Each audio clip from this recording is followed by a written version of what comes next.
estamos hablando de plata pública.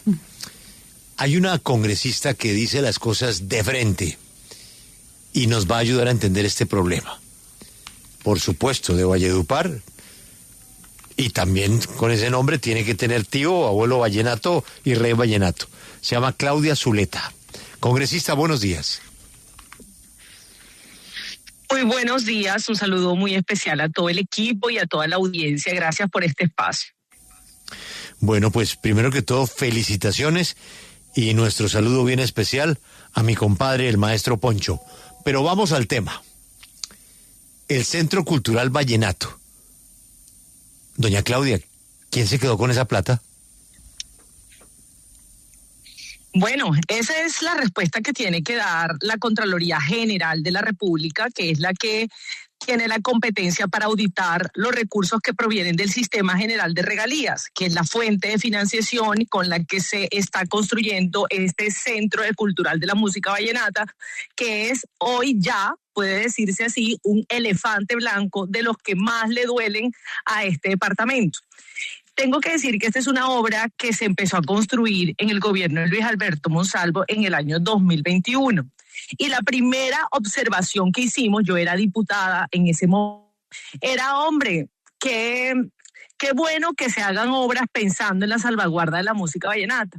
Pero qué impertinente era en un momento donde estábamos en plena pandemia, donde en plena pandemia teníamos hospitales con huelga de hambre por parte de sus trabajadores porque no tenían cómo financiar la prestación de en quiebra, y se decidieron llevar en ese momento 140.000 millones de pesos de nuestras regalías, y para que hagamos una dimensión, eso puede ser aproximadamente muy cerca de lo que un año de las asignaciones directas de regalías para el departamento del Cesar a una obra que no se tenía claro ni siquiera en ese momento cómo es que iba a ser sostenible en el tiempo y cómo es que iba a aportar realmente a ese tema de la salvaguarda de la música vallenata, o por lo menos a aportar en una política pública para incentivar el turismo en una región que tiene vocación, pero que no ha tenido una estrategia clara o una política clara en temas de turismo. Entonces fue la primera observación que se hizo a esa obra.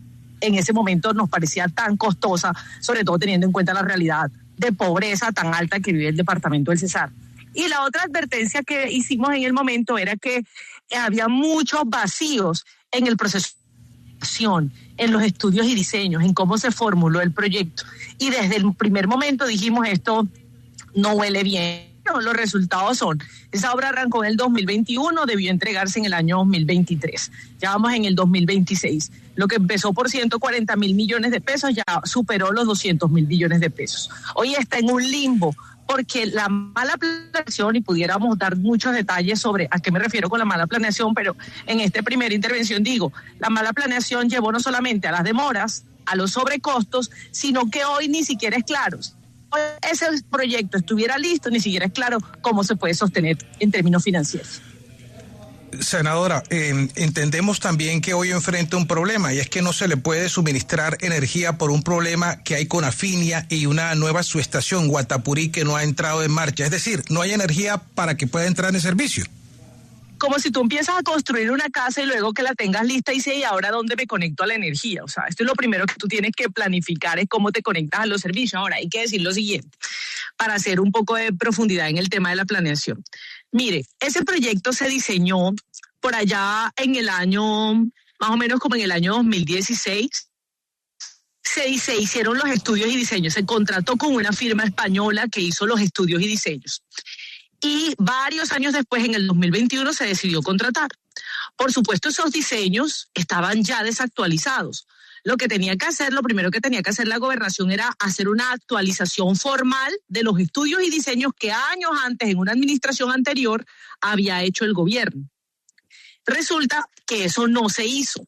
No se hizo la actualización de los estudios y diseños, sino que la gobernación contrató, y cuando fuimos a buscar con qué estudios se había otorgado el contrato, nos dimos cuenta que supuestamente la gobernación había buscado a unos, pongo comillas, expertos para que actualizaran el proyecto, y supuestamente, otras comillas bien grandes, esos expertos donaron la actualización del proyecto a la gobernación.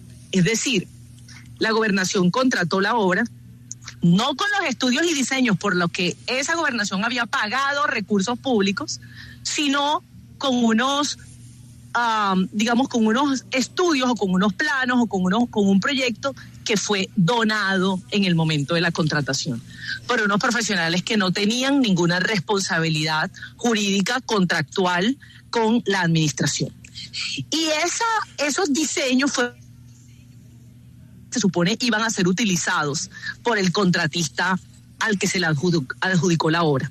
Este contratista empieza a revisar y empieza a notar inconsistencias y empieza él a proponer cuáles eran los ajustes que tenían que hacerse para que la obra se pusiera en marcha. Se cambió sustancialmente el proyecto. Se definió que el techo que se había diseñado ya no era el techo que se iba a poner, sino que eso se cambió. Cuando se cambió el techo, entonces se decidió que también había que cambiar el sistema de aires acondicionados, luego se decidió que había que cambiar la cimentación de la obra, luego se decidió que el proyecto iba a tener 2 sótanos y ya no 2, sino 1. Se fue cambiando en la medida que fueron ejecutando y todo por sugerencia del mismo contratista. Y la gobernación, de manera irresponsable, fue avalando todo eso. Y en todos esos cambios, por supuesto que cambió el sistema eléctrico y cambiaron las necesidades de abastecimiento eléctrico. Y esas necesidades cambiaron tanto que la realidad de abastecimiento del sector no da para ponerle la energía a eso. Entonces, cuando van al comercializador y le dicen, no, es que mis necesidades ahora son estas, son mayores, entonces el de abastecimiento le dice, no, yo no tengo cómo proveerte esa energía. Entonces, fíjate, así dicho muy rápidamente, cómo se incurrieron en graves errores que hoy causan un profundo detrimento al departamento. Primero, por la plata que está invertida allí, pero segundo, porque, digamos, estamos asumiendo un enorme costo, una pérdida, un costo de oportunidad. Y es que ese proyecto debió estar abierto hace 3 años, produciéndole beneficios en términos turísticos o en términos de ingresos al departamento, o por lo menos el disfrute social para el cual se pensó esa inversión tan grande. Ya, insisto, el proyecto senadora, ya supera los 200.000 millones de pesos y está en un limbo absoluto. Senadora Zuleta, usted que le ha puesto la lupa a este tema, ¿cuál es el futuro entonces del Centro Cultural una vez usted ha hecho este análisis? Es absolutamente incierto. Es absolutamente incierto. El departamento del Cesar, nadie en el departamento del Cesar hoy te puede contestar cuál es el futuro de esa obra.